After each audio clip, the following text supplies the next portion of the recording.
Welcome to the cage. Tonight, Michael Cole is in fact not dead, contrary to popular belief. Adam Rose is still the most worthless man in WWE history, and Brock is still nowhere to be found, which is not by any means best for business. Agreed.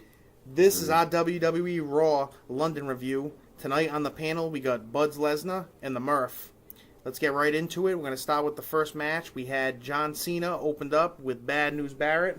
Boom! What'd you think, Murph? Actually, a pretty good match to open up with.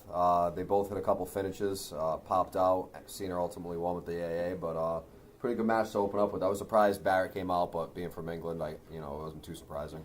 Buzz, what'd you think about Rusev coming out? I don't know, it was really kind of blank to me because I fell asleep as soon as I heard the John Cena Snooze Fest music dropping. So I kind of just fell asleep to that. I woke up, all of a sudden Rusev was in the ring, beating him up, doing whatever he had to do, blindsided him. And I don't know how I feel about the Russian chains match. It's a little, I don't like it. I mean, it's Extreme Rules, but they could do something better. It's a little different, and different is what I would WWE like to see them in needs. tables, ladders, and chairs. I would really like to see Russo's big ass getting slammed to one of them tables. AA through the table off the top rope. Yeah, that would be That awesome. would be impressive. Then the second match, we had the Divas Battle Royale, which Paige defeated Naomi. This is when I went to go cook the scallops that I forgot to make earlier. Went to the bathroom, but no, Paige won. All I cared about seeing. She deserves a belt. Yeah, if Terry Reynolds was the manager, then... Oh, shout out Terry Reynolds. We do a lot of talking. Hit us up. Get on our show. Let's make this happen. Yeah, exactly. We need you on here, Terry Reynolds. Let us know what we need to do. Have your people call our people. Let's make that happen. Basically, call Murph. Yeah, hit up. And then we had the Bray Wyatt promo. What'd you think about that, Buzz? I liked it in the sense of if it's where it could possibly go, or maybe he's trying to, because I doubt he's just trying to start a fight with Rowan. He's trying to take him back under the wing. Then I would hope Harper would be the next victim after that he would try to take back under the ring, and then we'd have this nice Wyatt creepy... Be great for the tag team division. It's better for Bray Wyatt because he has like that backing, and they were also just as creepy. But he's calling him out like he wants to fight him, but he's also trying to say he's saving him. But Eric Rowan, he'll just by save him by himself, beating him up, just like the Daniel Bryan stuff happened a couple Extreme of Rules year. match, that's it. Beat him, bring him back to the clan. I like that idea. We're better at the creative writing than these guys are. What are we doing sitting in this studio? These guys are getting paid, what, $millions to write a butt storyline? Booty storyline. Booty is right. Well, you're right. If that does spark up the tag team, it sounds like they're trying to build it up, because then we had the next match, which was Lucha Dragons versus the Ascension. Lucha. Love these guys. Ascension! Yeah, the Ascension just turned butt. They went from, Booker T said it best, hot to cold real quick. That's it. They called out the legends, and then they just turned into stinkers. Well, they called out the fossils, beat the fossils, This was like a 7-minute match. The Ascension was coming out beasting guys. They beat the Road Dogs. Beat them one time. They beat a tag team, but we had no idea who they were. Literally two random guys. Just random dudes off the streets in spandex. They might even pull them off out of the outside. And Billy Gunn and Road Dogg, and they just beat them up. instantly. And then they beat up Road Dogg and Billy Gunn, like Murph said. And they stink now. They suck. And they're 100 rating. They need to fix that. Butt dudes. Yeah, and then we had the Roman promo, and I'll be honest, at this point, I just feel bad for the poor guy. He got demoted, basically, for nothing, just because Brock isn't around. Buds, you go ahead. Suplexed into the mid-card. That's it. Like I've been saying for a while. Get this Big Show feud with him out of here. The chokeslam was cool, but that's it. Enough now. Yeah, I want to see him against Rollins for the championship and take it if they're going to do anything with him. If not, then that's just kind of ridiculous, because they basically brought him up for a whole year. For no reason. And then just demoted him. If they let him win the Royal Rumble last year, at the Royal Rumble, the fans would have went nuts. You tossed out a record, 11 people. People would have been like, yes, bang it. We're going to have Roman versus Baptista, but instead they give it to Dan O'Brien, some crazy, forget the way it happens with these guys, these soap opera episodes. But it was great. It was good. It was perfect timing for him. You give it to him a year later, his fans aren't as much behind him. And now they're dogging him to the mid-card. I know, and now they're trying to build up Randy Orton, in which that was the next match versus Cesaro. But Randy Orton can't be already built up. He's a plateaued superstar. I know, but he's already a legend, guaranteed Hall of Famer. He can't do much more. That's why I'm saying he's like a put over guy. Like him having good matches with Rollins is trying to make Rollins better at the end of the day. But I feel like they're just substituting him for Roman Reigns, and that's what they're doing right now. And now they got him against Cesaro in a handicap match. With the headphone man. With Headphone Boy. Tyson Kidd. With the Walking Beats commercial. I mean, come on. Not even close. You knew Randy Orton was going to win that match. Yeah, even though they made it a handicap ridiculous match. RKO off the rope, and he took that match.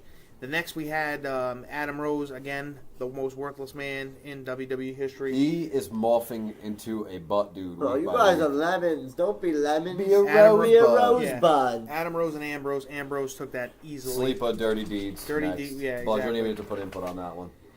The next one. Can I put one in Yeah, front go about ahead. it? Like, See what you're geez, gonna say. Jeez, guys. No hostility in it tonight. Everyone's healed tonight. Yeah, nobody likes the show. Heel. This is what you do to us, WWE. See this? Hashtag heel. The bunny over Adam Rose. That's it? Yep. That's all you wanted to say? I like it. that. There you go. Not Okay. too much. Next we had, I just laugh as I read this, Fandango versus Stardust. And that was Fandango taking it over Stardust, and then the entire arena broke out into a salsa dance, which was my least favorite moment. Stardust got the win, but I guess you could say Fandango stole the show. Well, that's what I basically based on the way that ended, yes. Yeah, I mean... I need to swag That was back. my bathroom break, basically. That and the Divas He match. needs to swag back, man. He came out WrestleMania, I think it was last year, beat Jericho at WrestleMania. Everybody was in the whole, even you seen baseball games and basketball games, they're doing the That doesn't matter. What is he really going to do for this company? He could at least be a funny guy. He could be like a Mizdow. You have a better shot can of make being a us laugh. champion than Fandango does. I'm trying to be a manager. I'm trying to be a manager. Yeah. Shout out Paul Heyman. Greatest advocate alive. Unless I was there, Paulie. Paulie Dangerous. Shout out Paulie That's Dangerously. a heel right there. He said Unless unless I was there, Paulie. Calling out the advocate. I'm more cutthroat than you will ever be. And then we had the next promo for Kane and Daniel Bryan. Now, this is basically just to show Kane and how much of a bitch he is. Yeah, I mean, what is going on? Daniel Bryan came right in and called him out. I like that. I did too. I like that too. They're all busting his chops, and that's fine because I want to see Demon Kane come out, and he's not going to. Nope. It doesn't look like he's going to, at least. Well, I mean, it's just It's pushing unbelievable. it. They're pushing it, but it's going to have to be something else. You have to do something else that really degrades him. Yeah, because Corporate Kane ended up coming out, and that was the next match versus Rollins, which he ended up chokeslamming him, and then just laid down and got pinned, and that was ridiculous. I mean, that was one of the dumbest things I've seen yet. But I don't even. It was a worthless match. The next one, we had Miz and Miz Dow, which was awesome, and obviously now Miz Dow rolling with Summer Rae. Even better. Great. Power couple. Yep. Buzz, what'd you think about that one? Loved it. Miz Dow with the win. I was a Damien Sandow fan. I liked it. I liked his gimmick. He came out. It was funny. Even when they started really dogging on him and making him do different things every week. Like one week he came out in Cleveland. The LeBron jersey before LeBron was there. Oh, it was great. He did great things. But he's not a bad wrestler either. He has some okay moves. They just got to get him out. They got to get him in his own lane. I don't know how to do it, though. Trying to figure it out. Yep. And then we had the next match with Ryback and Luke Harper. Oh. And Harper DQ'd after hitting Ryback with the announcer table shield. And then the exciting part of that was Ambrose coming out. That was good. Harper Snooze ran. fest for me. Snooze fest as usual. Harper ran through the crowd, too. Yeah, I know. He scooted out of there. If I was in that crowd, GTS, boom. Come get him, buddy. Best in the world. Then they had the Naomi turning heel promo, which was nothing spectacular, but she turned heel basically. Get to the match of the night. Then the match of the night, Ziggler and Neville. Ziggler calling out anybody, I thought that was a good setup for it, and then Neville coming out was great. Yeah, we tweeted Neville. We need Neville. And he came out. He delivered. Excellent match. That would be a nice, exciting feud to go along with Daniel Bryan in that mix. Oh. Yeah. Neville's exciting. Oh. You always say that, Bud. You always say that Neville's just like a smaller just like a Daniel Bryan, but like on crack. 2.0. Yeah. So I'm really interested to see where that goes. I love Ziggler. He's Daniel Bryan on the program. How he did that double flip outside the ring Crazy. off the the barrier thing. Unbelievable. Like 4 feet in the air, he just did a Went for double the Red flip. Hour today. Missed it. Landed on his feet. Yeah. Yeah, that was a great match. Sheamus came out. Sheamus 2.0 came out at the end. Oh, he's AKA such a butt butt, Sheamus. Yeah. Fella! You look stupid. You look stupid. Yeah, he looks ridiculous. And then we had the second most butt part of the night, which was Rollins coming out talking some nonsense to Orton. Flapping his gums. Yeah, for the basically views. flapping his gums. But the most interesting part for Extreme Rules, the RKO getting banned and it being a steel cage. Still going to be a good match. It's going to be a great match. It's going to be a great match. But I don't like that. In my heart of hearts, I want the Viper to win, but he's not going to. No, it's just Rollins not going finds to a way to win. he's just a little snake. What do you think, Buds? I think Rollins will find a way to win somehow.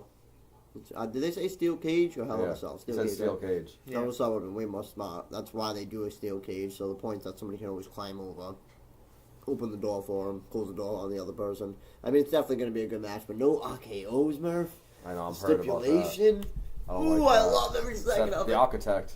You know what you don't have to do. You know? There's one thing you have to do. You just go back to the Randy Orton that I like. The booting, punting, field goes good. Randy Orton. But overall, I wasn't too impressed with the show for tonight. I give it a 5. I would say I'd give it a 5 too, Buds. Just because you guys say 5, I'm going to say 7. 7. He actually liked it. Okay. He didn't like it. He's just doing it. I know. He's just being ultimate heel. Yeah, he's being heel. Salty. But other than that, it was okay. I'm curious to see what SmackDown brings on Thursday, and that's it for tonight's show. We appreciate you guys listening. Tune in. Yep, we appreciate Shout it. out Shout to out. JR and Mick Foley for the follows and responses and the DMs. You guys are awesome people. Shout out Terry Class Reynolds. act. Shout Jerry out- the King. Jerry the King, you are the man, brother. Yep, absolutely. And always, Terry, you the number 1. Yeah, Terry, you would be Bay. Number 1, Bay. And make sure you guys, if you like the show, comment and let us know what you thought. Yep. And let us know what you thought about the Raw in general. And make sure you follow us on Twitter at The Cage Reviews. Thanks a lot.